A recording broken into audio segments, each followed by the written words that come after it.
Kasooka nywemu naye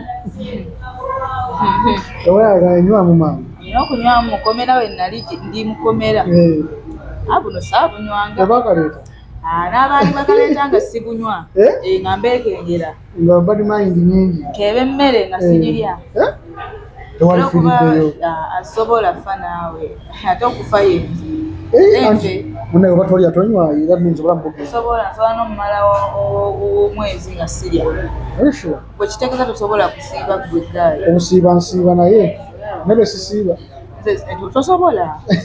but mindset yes because of overbansiba in fact nali sirya bulungi okuva ku lwokuna lwakutaano because nali mu drive nakola drive zaffe eza carnival kati bwe mma nkola ebisera ebisinga sirya ate emisana we biyitawo ebyekiro biba bigenze kati bankwata lwamukaaga ekyo Friday Saturday lwamukaaga saalya Sunday Monday aye ne Monday navaayo nawo saalya appetite sigirina ndya lwakubiri olwokubiri ndya fruits nga appetite olina naye nga abantu bandabirira mwana wa ssebo nga baleeta ebyokulya abaleeta obujuisi abaleeta sente nga mukomera abantu munaye nina abantu nali simanyi emikwano baheeta nabo abajja okusunga bona nga bali omu naye bambi naye mwebale n'abansiba mwebale bagamba kugoba yakwekkuba alhamdulillah beebale kunsiba kyogamba wafunamu si kufunamu tikufunamu naye kye nafunamu kyekino namanya nti gwansekera onteerako feesi eyo ng'onsekera si entuufu wano waliwo ekirala ekituufu kati nembuuka nemanya oke kitegeeza singa temwasige nandisigadde ate ndowooza nti muli bataano bange kumbe ku lulo temuli kati nemmanya nti oke mmwe tukikyakwatagana tukikyakola west distance problem yavaawa problemu bo bagamba eva kuwandiika ku show yaabwe after nga show yaabwe ewedde because show bwe yaggwa naliyo bosi wange Shakira yali aguze table twaliyo nena yalina okuperforminga naperforminga ne Shakira ne bosi wange Shiba yaperforminga naye after that show yonna the entire show then nenzija ku status yange ng'omuzinyi w'eggwanga owakabi bwabeera ngamba bannange mukoze stage nnungi naye bye mukoledde ku stage tebinyumye emyezi 3 mirambirira nga mwehasinga temusobola kundaga ekyo ngaazo omuzinyi w'eggwanga temusobola kundaga ezo ze results ze mundaze bannange mulimbamu omuzannyo muki muzannyo mungi era neŋŋamba omuyimbi asinze okwambala obulungi abadde Shakira omuyimbi asinze okukola obulungi abadde Shiba kalungi ebyo byebyange kati njagala oŋŋambe navoola wakubambi kugamba nga webiri wamwalina muko embeera no embeera bo gye bagamba bwe nawulira embeera bo gye beekwasa bwe bannyima omulimu that's why nti ennugu eyo njirina naye mukwano tesiina nnugu naawe kennyini ne bonkyawa nga tubadde tweyagala sobola kubaako na nnugu naye kinnuma nenkireka embeera gye bagamba mbu bannyima omulimu balimba tebagonyeka nga bwe nakutuukirira mwafunako dialogue nga oyagala okukola nabo bo nga baagala okukola naawe nze nabatuukirira nga mpulidde nti balina show bwe mbatuukirira ne mbawa ebigambo byange nekyolowooza yes ne bakiwelkaminga bulungi bagamba waawo twagala ebintu bwebitukulono kyekyukemu kola ebintu ebyakabi biki nze ngenda kuba sharinga ideas tulabe tupiikinge wamu ffenna era munnange olunaku olwo nali nina enamba y'omuyimbi naye olunaku yali yambulako olunaku olwo linaddamu okufuna enamba yani y'omuyimbi nagamba oke kati kuba nabalagamu kaawo byokozesa omimbi naŋŋamba yali ayina byalina okwasaganya nga naye twala enamba yange ofune ideas onteere ku ssimu tufune olunaku olulala tuddemu tumiitinge tulabe bukyali era nga nfuna idea nga nsindika this is nice nga bw'omuntu bwaddamu naawe this is nice tumiitinze ddi nti luno nga tuddamu tukola ki omuntu kobamu omulimu wendeera kukulaga awo tuddamu tumiitinga nga twogeramu awo era twogera bulungi nti agamba ayagala abazinyi 50 amugamba abazinyi 50 yesu oyinza okuba ne bageti yaabo basasula naye waliyo abazinyi nga yegombadde okuzinako n'omuyimbi ono ntiasa tuteekeyo auditions tufuneyo abazinyi eno abali professional nti gwegwe omulimu gwe gwakola nga 2 twongeremu bali 3 nga tubanza okubafuna mu auditions nti okay nga bakigaali nga tugamba lunaku nga tusigala ku ssimu tusharingira posita nti ekifaananyi kyekino kiri kikyuse nga tubigenda bulungi ng'omuntu gw'omanyi nti wadde omuntu because bw'oba olinamu essuubi erigamba nti omuntu onde tugenda mumukozesa steps ezo zonna zetwatwala nze nga nze nsuubira sisobola kumalira budde nenkumalira obudde nenzitwala munange nga tusharinga nti ndeka posita nti this is nice okay nti tukyuseremuko wantukolebwa tuti okay kangambe manager akusindikira sente zaki zowa posita agikoze n'owa posita tebamusasula kati ennaku awo ezaddako ne baŋŋamba bagenda kupafominga balina shereero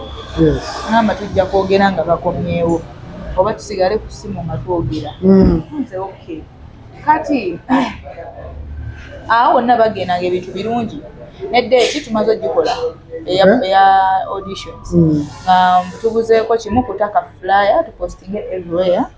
tulabe nga abantu bakolaki kati awo ne bagenda nasigala ku simu koza alina kazini we omuyimbi wenakubira naŋŋamba tuli kusaayi wanedda omuyimbi ne bamuka kusanga Ritah tugenda kwogera ku simu nga bwe tulaba ebintu tugenda na bikiipinga engoye njagala tuzijja eno byonna nga tubirungi naye tikakituuka bulungi naye kati bagenda kati jjukira ebaali bakiŋŋambye ekintu ekyo mbanga bampadde graph etuwaka nali nina eno baddansi olwedde bendi mukola ki okugamba ng'olwedde nabagambye nti banaye tugenda kukola bwetu ne bwe tutinja kwetaaga tukole balinze feedback yange tutandika the rehearsals mba ndi awo 1 2 3 dancers basindikira ka message baforwardingira ka message nga ka message kalaga we are looking for 20 dancers for Spice Dance concert mitwala 2 byo muwala nga bambule Ritah tugamba gwagenda okukola eno gundi eri kuki nze ye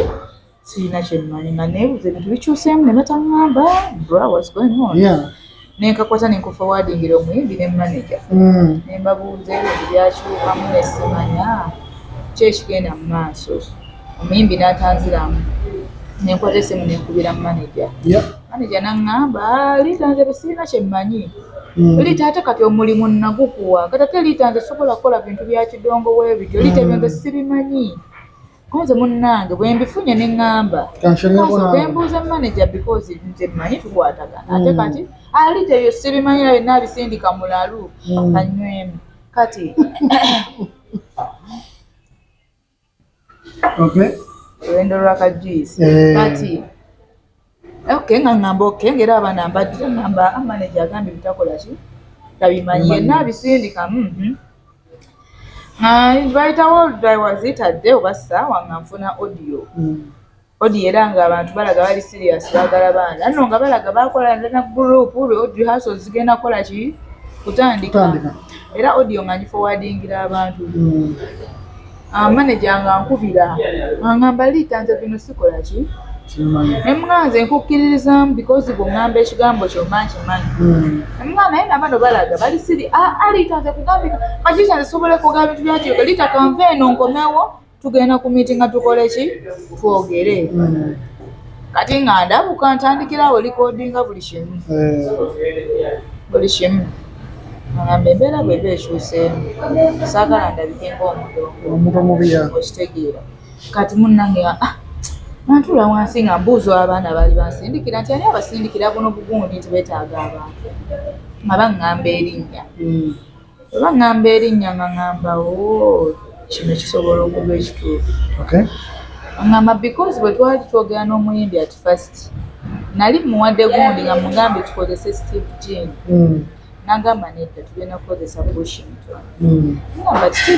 nagamba Ritah bonna nali nkozeeko nabo naye ku luno tukozese Bush eyo nga sirinaayo ssere ngamba owaayo kasita yamanyi kati oba ŋŋamba omuwala nga nzijukira bulungi nti atera okukolagana naani ne Bushington ngamba kati wano there is no doubt there is a possibility ng'ono okitegedde nkinnuma nenyeega nensirika sadamu bakubira nenzijukira nti gwe manager yaŋŋamba mbu bakubayo bazita Friday oba Monday nti lwe bakomawo ne ŋŋamba lwejja okukuba essimu munnange nga ntuuka ekiseera nga nkuba essimu manager bw'akwata ebigambo ebyaliwo ebitwamugamba bannange Ritah okuba nnyo essimu Ritah n'omuyimbi yaŋŋambye omukubira nnyo amasimu Ritah ffe abakwetaaga Ritah kati bw'okuba nnyo amasimu Ritah ate ojja kutuuka n'ekiseera n'omuntu yandikuwadde omulimu ate agukuggyeko kubanga Ritah kati nja kukunoonya wakigwe ne mugamba gundi nze sikubira muyimbi w'essimu muyimbi we nga tampata mpogera nedda Ritah kakati Ritah nja kukunoonya gundi sho yaffe engeri gye yayogera nange nakitwala pasono nga ndaba kinnumire nga lwaki oba oyogera bwoti ne ŋŋamba okay sigenda kuddamu bakubira ekirungi oŋŋambe ojja kunkubira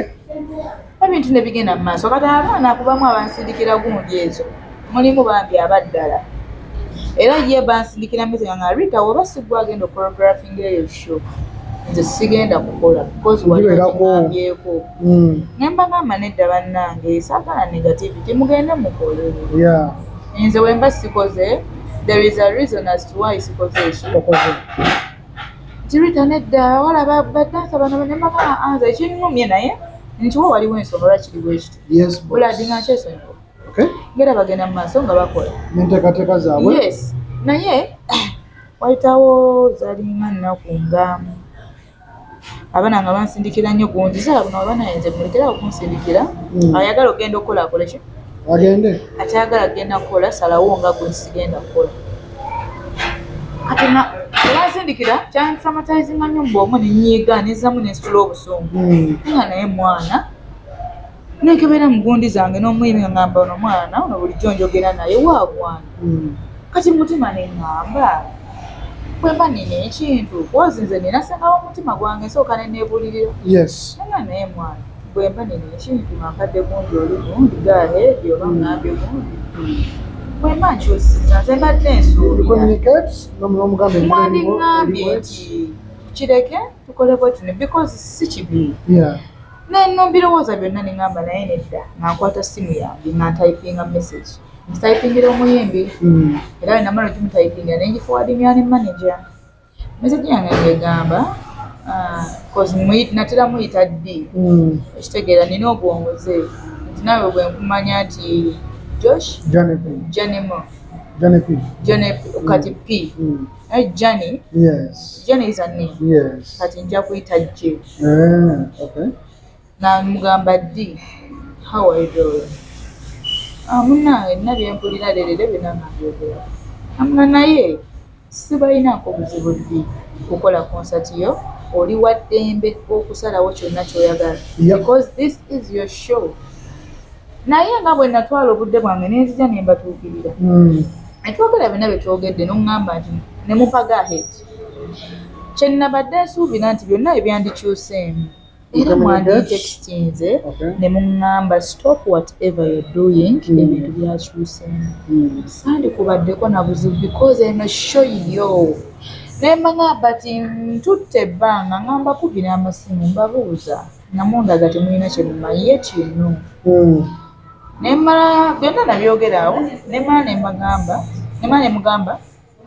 naye mbadde nsaba ideas zange zembadde nkyenjinga naawe costume wise biki byonna kozesa kuba ebyo byange bwongo bwange sente zange neŋŋamba naye mbagaliza shenungi good luck. Nenkomaawo. Message bwe yagiraba oba yaddamu like a day before oba yaddamu ku olwo bannange Ritah nze simanyi bintu byakuyomba. Besides that sinze ali ku gundi ya show Michael ne Bushington be bakwasaganya show ate ekirala sigambangako kukola rehearsals oba nti tandika kati bwe nasoma ate yo message nendabira ddala something kirish nga bwe bompadde gaheedi ondaga tukole oba tonniize lompita nti tutandike rehearsals bwe boom ngende nyimirira embaana njokye oba nze nina kubeera eno nga neetegeka byange the moment when we start nti rehearsals zitandise I have what to serve people saamuddamu nsirika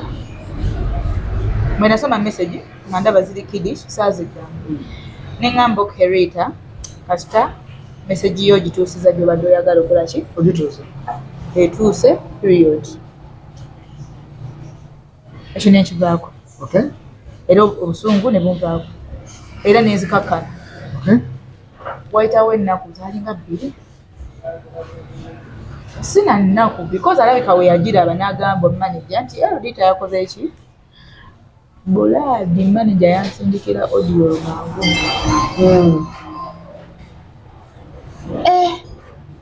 neŋŋamba okay ne audio ze we naziwulira nazo saakola ki before the show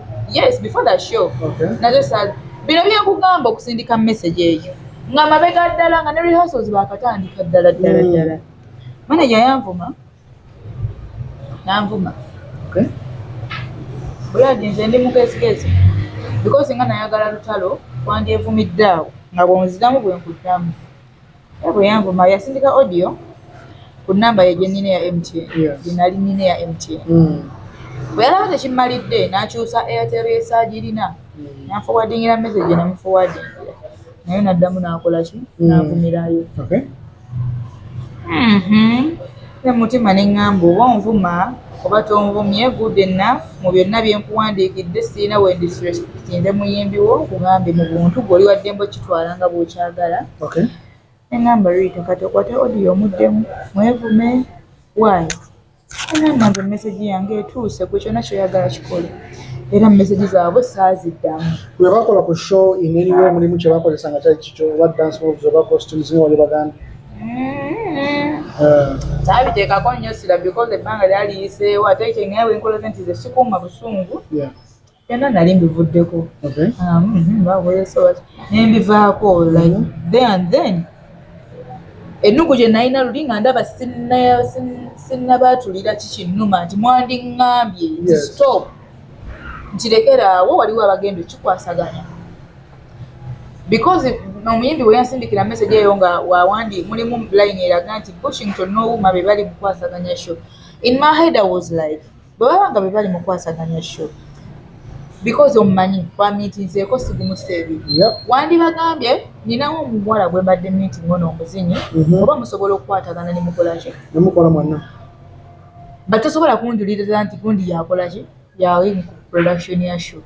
then why would mbadde waki mbadde mu meeting I get your point. So since your salary about Rafuna battle online, Shiba Hodits, nobody. Who is fueling this? Shiba in the air, Shiba is very intelligent. Spice. Blood, they told them not to be okay. Shiba, which Oli or Mochala.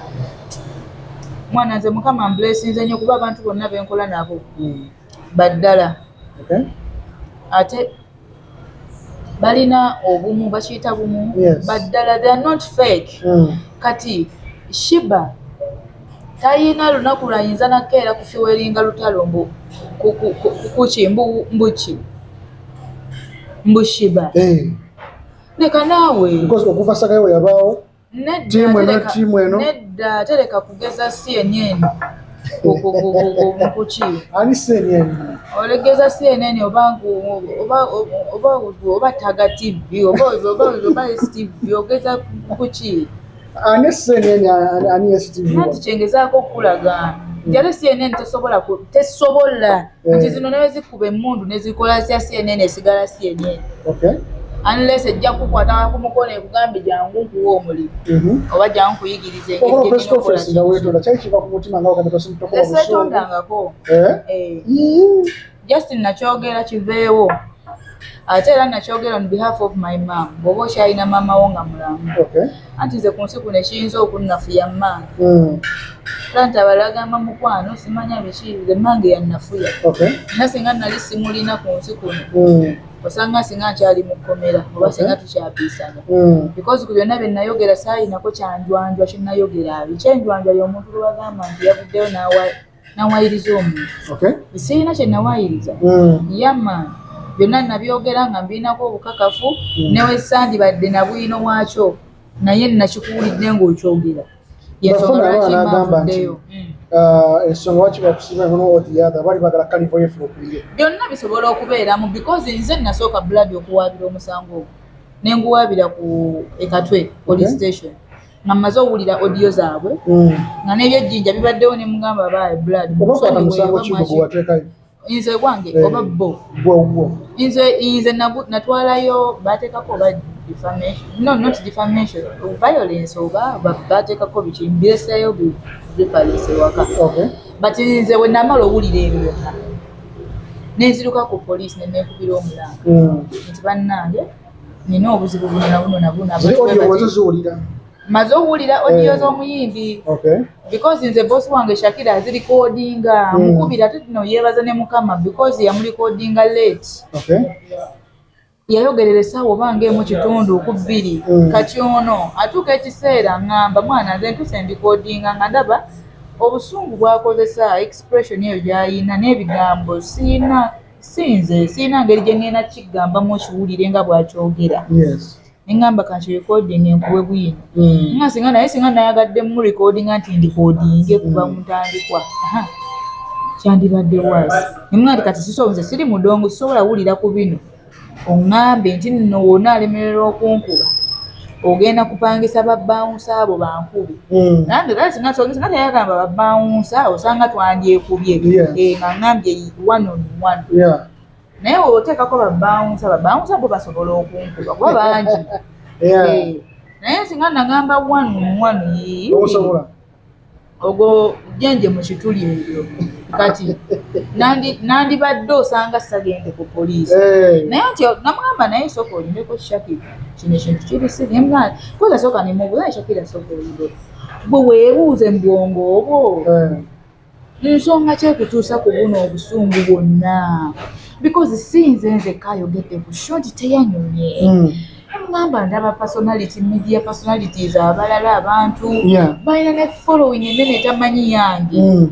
babakoledde zi video okuva eno mpaka eri boogera ku sho nga bwetanyumye bagende bakwata abo nze amaanyi nga nina matono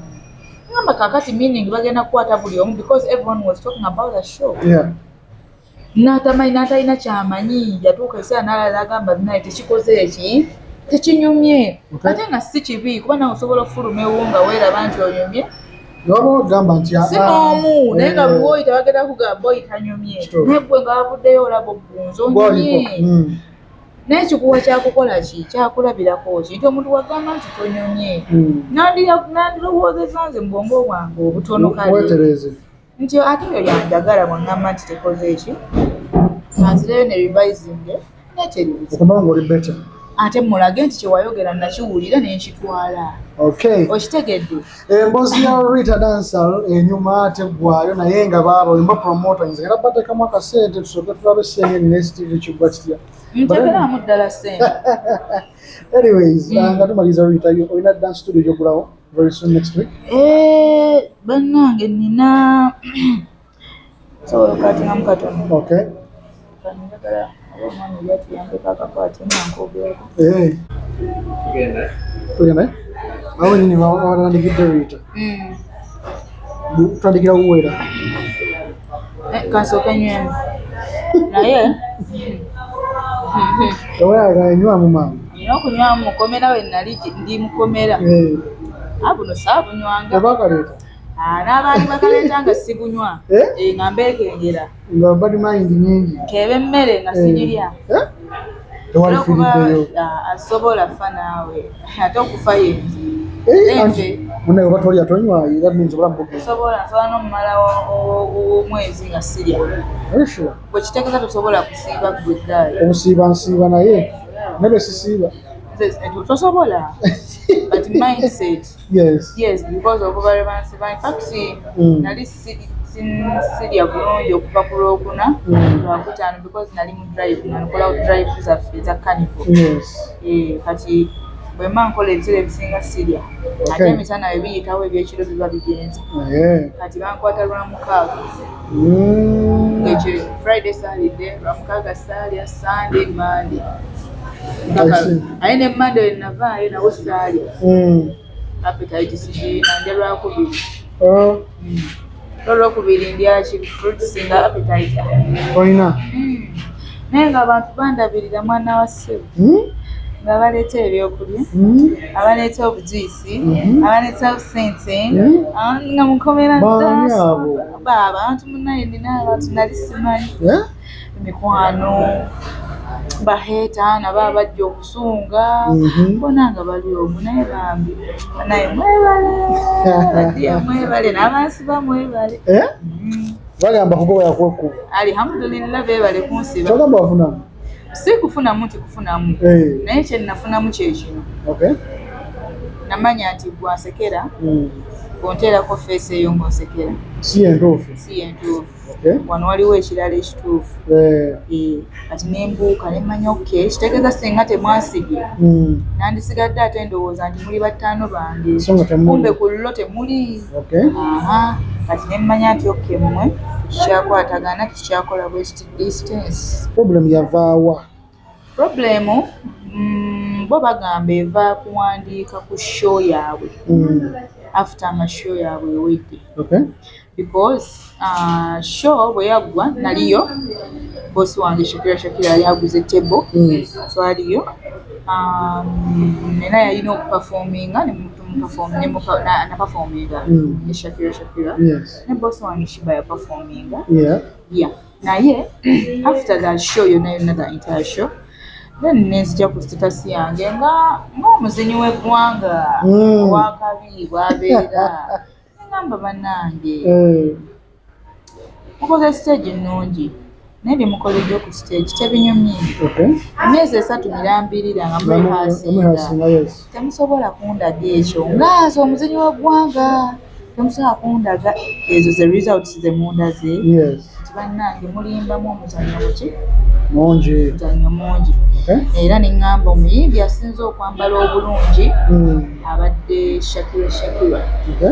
omuyimbi asinze okukola obulungi abadde Shiba kalungi ebyo byebyange kati njagala oŋŋambe navoola wakubambi kugamba nga webiri wamwalinamuko embeera embeera bo gye bagamba we nawulira embeera bo gye beekwasa bubanyima omulimu that's why nti ennugu eyo njirina naye mukwano tesirina nnugu naawe kennyini ne bonkyawa nga tubadde tweyagala sobola kubaako na nnugu naye kinnuma nenkireka embeera gye bagamba mbubanyima omulimu balimba tebagonyema nga bwe nakutuukirira mwafunako dialogue nga oyagala okukola nabo bo nga baagala okukola naawe nze nabatuukirira nga mpulidde nti balina show bwe mbatuukirira ne mbawa ebigambo byange nekyolowooza ne bakiwelkaminga bulungi bagamba waawo twagala ebintu bwebitukulono kyekyukemu kola ebintu ebyakabi biki nze ngenda kuba nsharinga ideas tulabe tupiikinge wamu ffenna era munnange olunaku olwo nali nina enamba y'omuyimbi naye olunaku yali yambulako olunaku olwo naddamu okufuna enamba yani y'omuyimbi nagamba kati oba nabalagamuko ebyokukozesa omuyimbi naŋŋamba yali alina byalina okukwasaganya naye twala enamba yange ofune ideas onteere ku ssimu tufune olunaku olulala tuddemu tumiitinge tulabe bwekyali era nga nfuna idea nga nsindika this is nice nga bw'omuntu bwaddamu naawe nti tumiitinze ddi nti luno nga tuddamu tukola ki omuntu gwebamu omulimu wenderera kukulaga awo tuddamu tumiitinga nga twogeramu awo era twogera bulungi nti agamba ayagala abazinyi 50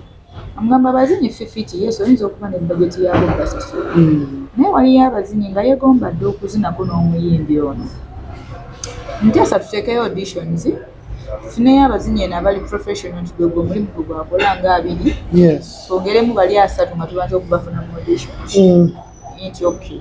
nga bakibaali nga tugamba lunaku nga tusigala ku ssimu tusharingira posta nti ekifaananyi kyekino kiri kikyuse mbali tubigenda bulungi ng'omuntu gw'omanyi nti wadde omuntu because bw'oba olinamu essuubi erigamba nti omuntu onde tugenda mumukozesa steps ezo zonna zetwatwala nze nga nze nsuubira sisobola kumalira budde nenkumalira obudde nenzitwala munange nga tusharinga nti ndika posta nti this is nice okay nti kikyuseremuko wantukolebwa tuti okay kangambe manager akusindikira sente zaki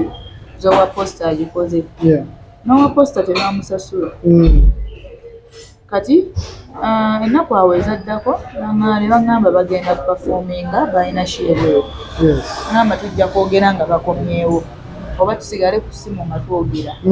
nze okay kati awo wonna bagendanga ebintu birungi neddeeki tumaze ogikola eya auditions nga tubuzeeko kimu kutaka flyer tupostinge everywhere tulabe nga abantu bakolaki kati awo ne bagenda nasigala ku simu koza alina kazini we omuyimbi bwe nakubira naŋŋamba tuli kusaayi wane dda omuyimbi ne bamuka kusanga Ritah tugenda kwogera ku simu nga bwe tulaba ebintu tugenda na bikiipinga engoye njagala tuzijja eno byonna nga tubirungi naye tikakituuka bulungi munaye kati bagenda kati jjukira ebaali bakiŋŋambye ekintu ekyo mbanga bampadde gaaka etuwaka nali nina eno baddansi olwedde bendi mukolaki okugamba ng'olwedde nabagambye nti banaye tugenda kukola bwetu ne bwe tutinja kukwetaaga tukole balinze feedback yange tutandika the rehearsals mba ndi awo 1 2 3 dancers basindikira ka message baforwardingira ka message nga ka message kalaga we are looking for 20 dancers for Spice Dance concert mitwala 2 byo muwala nga bambule Ritah tugamba gwagenda okukola eno gundi eri kuki nze ye sirina kyemmanyi nga neebuuza ebintu bikyuseemu ne bataŋŋamba bra what's going on nenkakwata nenkuforwardingira omuyimbi ne manager ne mbabuuza ebintu byakyukamu nesimanya kyekigenda mu maaso omuyimbi n'atanziramu nenkwata essimu nenkubira manager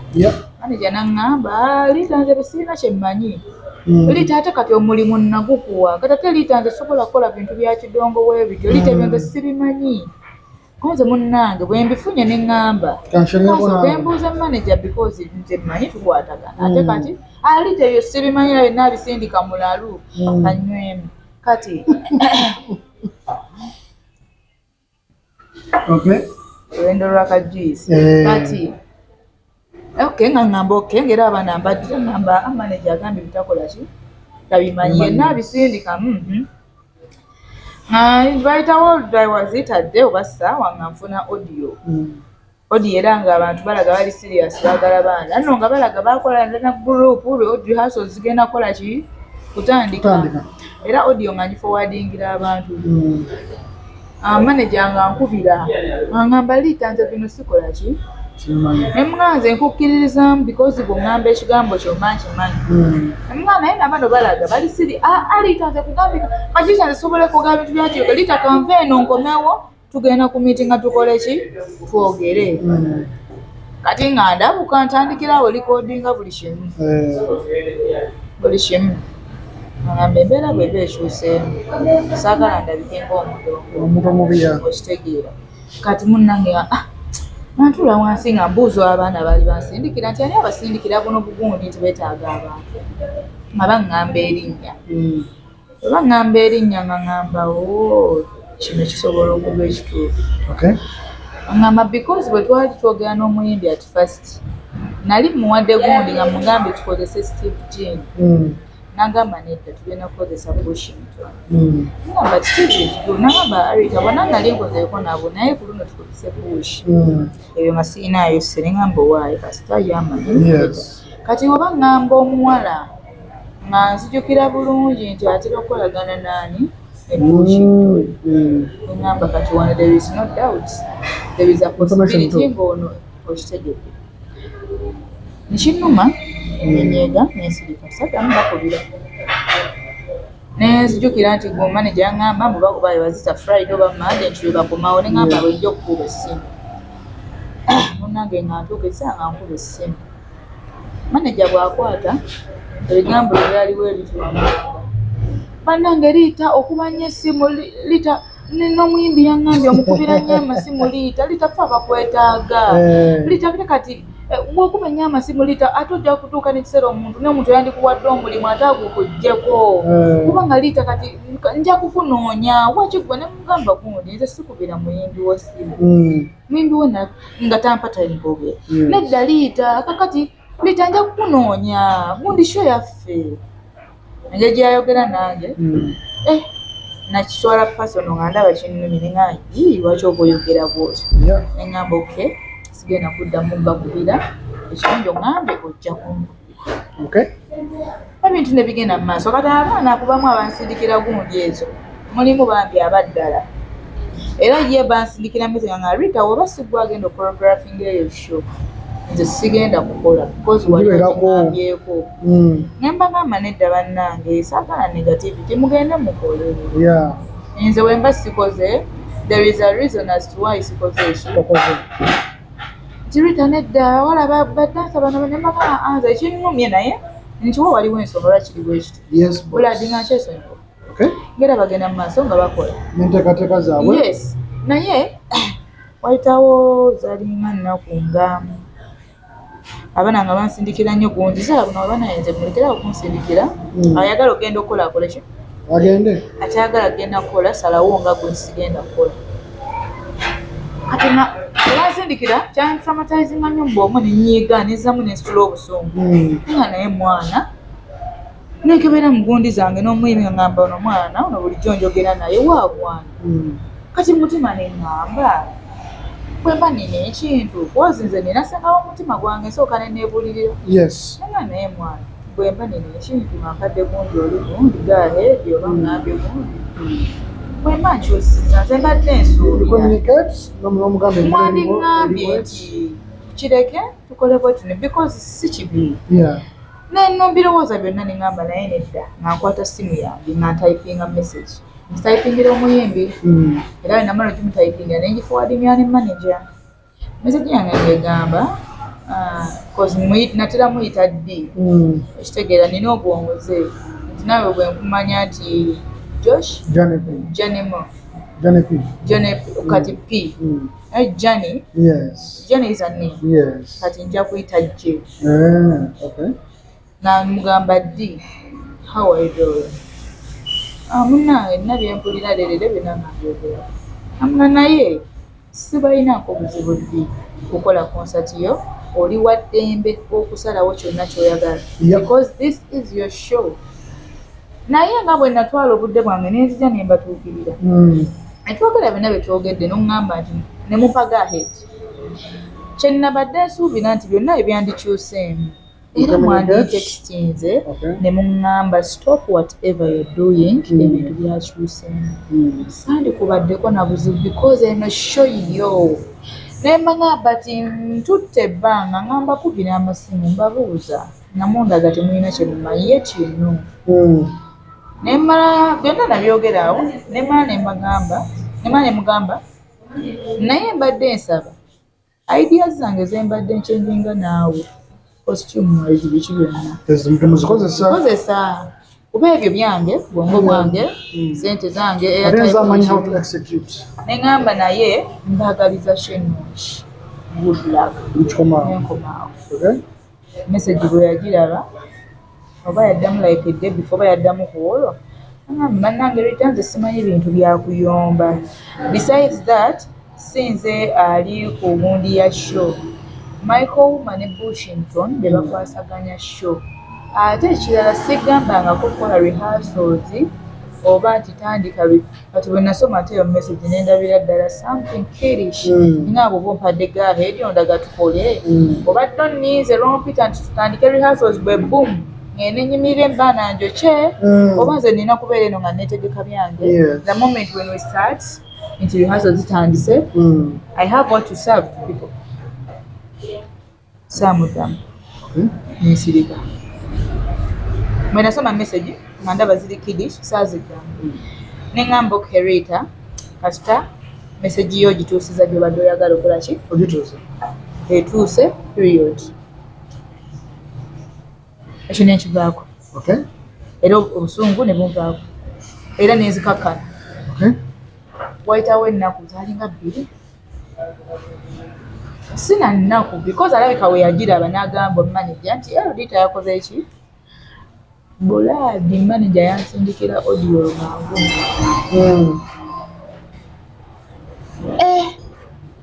nengamba okay ne audio ze we naziwulira nazo saakola ki before the show nazo saa bino byekugamba okusindika message eyo nga mabega ddala nga ne rehearsals baakatandika ddala manager yanvuma Buladi nze ndi mukezigezi because nga nayagala lutalo wandyevumidde awo nga bwonziramu bwenkuddamu bwe yanvuma yasindika audio ku namba ye gyenina ya MTN ginali nina ya MTN bwe yalaba tekimmalidde n'akyusa Airtel esaagirina nanforwardingira message namuforwardingira naye naddamu n'akola ki n'avumirayo ne mutima ne ŋŋamba oba onvuma oba tonvumye good enough mu byonna bye nkuwandiikidde sirina we disrespectinze muyimbi wo kugambye mu buntu gw'oli waddembe okitwala nga bw'okyagala ne ŋŋamba Ritah kati okwate audio omuddemu mwevume waayo eŋŋamba nze message yange etuuse ku kyonna kyoyagala kikole era message zaabwe saaziddamu bwe bakola ku show in anyway mulimu kye bakozesa nga kyali kikyo oba dance moves oba costumes ne wali baganda saabiteekako nnyo sira because ebbanga lyali yiseewo ate kyengaye bwenkola nti ze sikuuma busungu byonna nali mbivuddeko nembivaako like there and then ennugu gye nalina luli nga ndaba sinnabaatulira kikinnuma nti mwandiŋŋambye nti stop nkirekeraawo waliwo abagenda okikwasaganya because omuyimbi bwe yansindikira message eyo nga wawandi mulimu line eraga nti Washington n'owuma be bali mukwasaganya show in my head I was like bwe babanga be bali mukwasaganya show because omumanyi twamiitinzeeko sigumu seebi wandi bagambye ninawo omuwala gwe mbadde meeting ono Omuzinyi oba musobola okukwatagana ne mukola ki nemukola mwana but tosobola kunjuliriza nti gundi yakola ki yali mu production ya show then why mbadde waki mbadde mu committee I get your point. So since your salary about Rafuna battle online, Yashiba Hodits, Nebari. Who is fueling this? Shiba in the Shiba is very intelligent. The spice. Buladi told them na kubyogera ebyo mbu Shiba bichi oli omukyala mwana nze mukama blessings ennyo kuba abantu bonna benkola nabo baddala ate balina obumu bakiyita bumu baddala they are not fake kati Shiba tayina lunaku lwayinza nakeera kufiweringa lutalo kuki mbu Shiba leka naawe because okuva sagayo yabaawo tiimu eno nedda tereka kugeza CNN kuki ani CNN olegeza CNN oba Taga TV oba STV ogeza kuki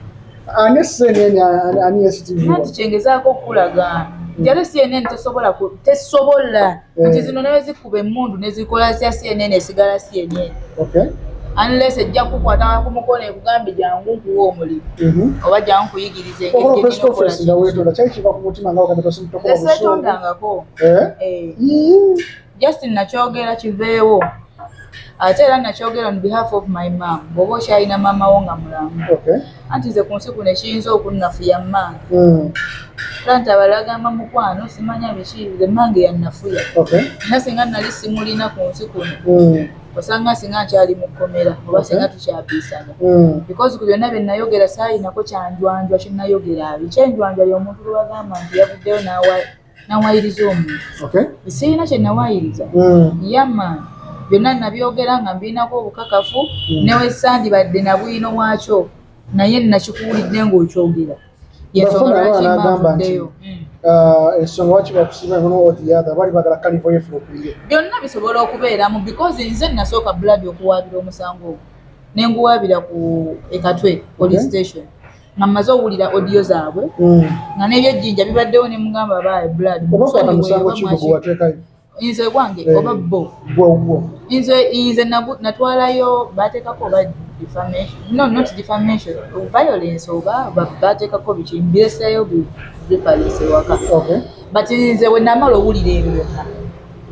nenziruka ku poliisi nenekubira omulanga nti bannange nina obuzibu buno maze owulira audio z'omuyimbi because nze bosi wange Shakira azirikodinga mukubira ate no yeebaza ne mukama because yamulikodinga late yayogerera essaawa oba ng'emu kitundu ku bbiri kati ono atuuka ekiseera ngamba mwana nze ntuse ndikodinga nga ndaba obusungu bwakozesa expression eyo gy'ayina n'ebigambo siina ngeri gye ngenda kigambamu okiwulire nga bw'akyogera nengamba kanki recording enkuwe bwino nga singa nayagadde mu recording nti ndikodinge kuva mutandikwa kyandibadde waasi nemwe ati kati nze siri mudongo sisobola wulira ku bino oŋŋambe nti nno wonna alemererwa okunkuba ogenda kupangisa babawunsa abo bankube nange singa teyagamba babawunsa osanga twandyekubye nga ŋŋambye one on one naye oteekako babawunsa bo basobola okunkuba kuba bangi naye singa nagamba one on one ogwo Jenjje Mukituli ebyo kati nandibadde osanga sagende ku poliisi naye nti namugamba naye sooka olindeko Shakira kino ekintu kiri sirimwana koza sooka nemubuuza Shakira sooka olinde bwe weebuuze mu bwongo obwo nsonga kyekutuusa ku buno obusungu bwonna because sinze nzekka ayogedde ku show nti teyanyumye namugamba ndaba media personalities abalala abantu balina ne following enene etamanyi yange babakoledde zi video okuva eno mpaka eri boogera ku show nga bwetanyumye bagende bakwata abo nze amaanyi nga nina matono ngamba kakati meaning bagenda kukwata buli omu because everyone was talking about the show n'atalina kyamanyi yatuuka ekiseera n'alala agamba binaye tekikoze eki tekinyumye ate nga si kibi kuba nawe osobola okufuluma ewunga weeraba nti onyumye si n'omu naye nga bwoyi tebagenda kugamba oyi tanyumye naye gwe nga bavuddeyo olaba ogunzi onyumye naye kikuwa kyakukola ki kyakulabirako ki nti omuntu wagamba nti tonyumye nandirowoozeza nze mu bwongo bwange obutono kale nti ate eyo yanjagala bwangamba nti tekoze eki nanzireyo ne revisinge nekyeribuzi ate mulage nti kyewayogera nakiwulira nenkitwala okitegedde emboozi ya Ritah dancehall enyuma tegwayo naye nga baaba wemba promoter nze era bateekamu akasente tusooke tulabe sengeni ne Steve kigwa kitya ntegeramu ddala ssente olina dance studio gyogulawo ngenda kugulawo dance studio era nga ndi musanyufu nnyo kino dance studio eyo it's a very big hall waliwo webagenda okuba nga bakubira ebifaananyi mulimu omwami Hans photographer nakubamumanyi Hans webale nnyo kati okitegedde nti nkola n'abadala kati kuba ebifaananyi fe dance studio wano abakola amazina abagala oba shooting dance videos oba video yennyini ng'oyagala studio y'amazina oba interviews oba covers oba buli kimu kigenda kubaamu era eri awo opposite court Makindye opposite court awo weri awo waliwo ekizimbe kiri kyengulu awo era ndi musanyufu nnyo nja kubayita tulabe nga munkwasaganyizaako tukigulewo tulabe engeri gye tukwasaganyamu ebintu bino tuyigirize ku bantu amazina tuyigirize abantu performances tuyigirize abantu okuyimba byonna byonna tugenda kuba tubikola sekita zigenda kubaamu nga zanjawulo olinako emyaka gy'otandikirako negyokomako bonna bagenda kubaamu abato n'abakulu sessions zibaawo abato abakulu aerobics kwegamba egenda kuba busy nnyo because nze ndi creative I'm a creator kati ebintu bingi ebigenda okubaamu bingi project gyegyo gyewali okoze n'ogamba butuufu nange nagikola gwe wekka. Okay. Gwe wekka eyo video. Na project ya Hanson Baliruno. Na project za Shakira. Omulaba bannange ebintu ebifuluma byonna biri on point. Abazinyi bangi. Omwana bambaza buli kimu bakyambaza. Ye nnyini ayambala. Ffe nnyini twambala. Okitegeera. Kati byonna birikkiriya. Okuva ku byayimba nyambala abantu bagamba abantu bambi benkola nabo bonna. I'm blessed to work with those people. How do you get a strong relationship with Shiba Kalungi okubanti asona ku fighting? Shiba Kalungi kati kankuŋŋambe ekintu kimu koyo omukyala kye namuyigako. Bwe tuba tukola wano eno gye nga ndi ku ttiimu yo wabaawo omuntu asobola okugamba ndi ku ttiimu ya gye ngenda kukozesa opportunity eyo ndeete mukwano gwange nejja musiimi. That is not Shiba Kalungi. Shiba Kalungi sports herself. Yes, sportingira yennyini. It was last year when nali ku H2O na performinga siesta night batera okubayo ne siesta night eyokusatu. I didn't know Shiba mwali mu audience because ajjula abantu baba bangi abayimbi baani kati nga simanyi. Night yabalo gende 60 watts. Yes. Kati muku performinga munnange nga ndaba omuntu like omanyi nga wona performinga amaaso ne gakuba ku muntu nga musanyufu nnyo. Kati nali maze performinga already bari happy bichi dijera bawaku oliyimba lumu. Nali vibe into madani nsirayo but saddayo because imulaba. Okay, what day? Because naddayo because vibe jagala. That's my vibe. Nenzina najja nanfuwa ne team ye yayimuka okuva mu ntebe ye najja ne team ye nanfuwa sente. Nze saalowooza biddako nti asobola okuŋŋamba nti good dancer bla. Era ngeno payo bwenti nze ngenda backstage nyambala ebyange nga ttiimu ye mpite ngamba Shiba akola ki? Akuyita. Awo yaŋŋambira ebigambo bye nti asiimye good dancer bla naŋŋamba Ritah, I have a show tugenda kukola naawe ku sheeyo ate tugenda kutandika okukola. That's how we natandika okukwataganya ne Shiba. Ne tunyumyamu awo nga bw'omanyi vibe osanyuse. Kati I thought nakyamukanya n'endowooza enkeera definitely agenda okunkubira essimu because essimu nagireka but ku ttiimu ye ninako abantu already be nali mmanyi bakamala bakati already mbamanyi. Nalowooza nkeera teeka bagenda kunkubira buladi enkeera tebankubira n'olwaddako wiiki neegwa wali neŋŋamba wallahi kwali kukyamuka bannimba nekireka neŋŋamba it's okay nenga ngamba manimba nga kiina era munange waliwo omuyimbi gwe bali baleeta omunigeria banekunle oyo yamuleeta anti simumanyaako kati ne bankubira essimu nga baŋŋamba ngenda performinga ne Shiba nenzisa ekiko neŋŋamba wo ekitegeeza yali mutuufu era bwe performinga. That is the first show nafuna naye netukolayo shawe endala nansiima ng'omuntu nantuuza nti Ritah njagala tukole ekiti ngamba I'm very okay. Ani agaana okukola n'omuyimbi w'eggwanga Shiba Kalungi? Bw'obeera gwe osobola okugaana okukola ne best female artist of the world, Uganda flag. Nange nesanyuka ne ngamba wow. Munnange nga tutandika kucapa naye okulimba munno kibi. I was very very surprised okuwulira nti Shiba Kalungi yakoze eki yayogedde ku mbeera yange yaliwo because lawyer wange yadduka ng'agireetera ngamba Ritah ekitimba nabeera nga mukomera blood nga buli ajja ngamba ekitimba kikutte omuliro era nadduka ekiseera ne mbanga mwanguye okunta mulimba mwanguye nga nali njagala kugira kukoleera left right naawe bw'obanga toyina kikolobero lwaki otya ekintu nedda tuulawo simuula biki ate nze nali sitanga buli kimu nga basirikale basibe buli omwe nga ataza waffe yoyo nga ndisita blood n'obwasita sibulabangako bwe naliko eyo mukomera nati kati bw'obanga otya amazima tewali agenda kuba naawe bw'obanga omanyi oli ku mazima ne bw'oyimirira bw'ogwo Bomu. era I was very okay and very contented because ne batano bange bonna nabagamba ne Shakira nawe natuka ne mugamba gamba oyo manager taddamu kukubira essimu mbw akuwa obubaka obuŋŋambe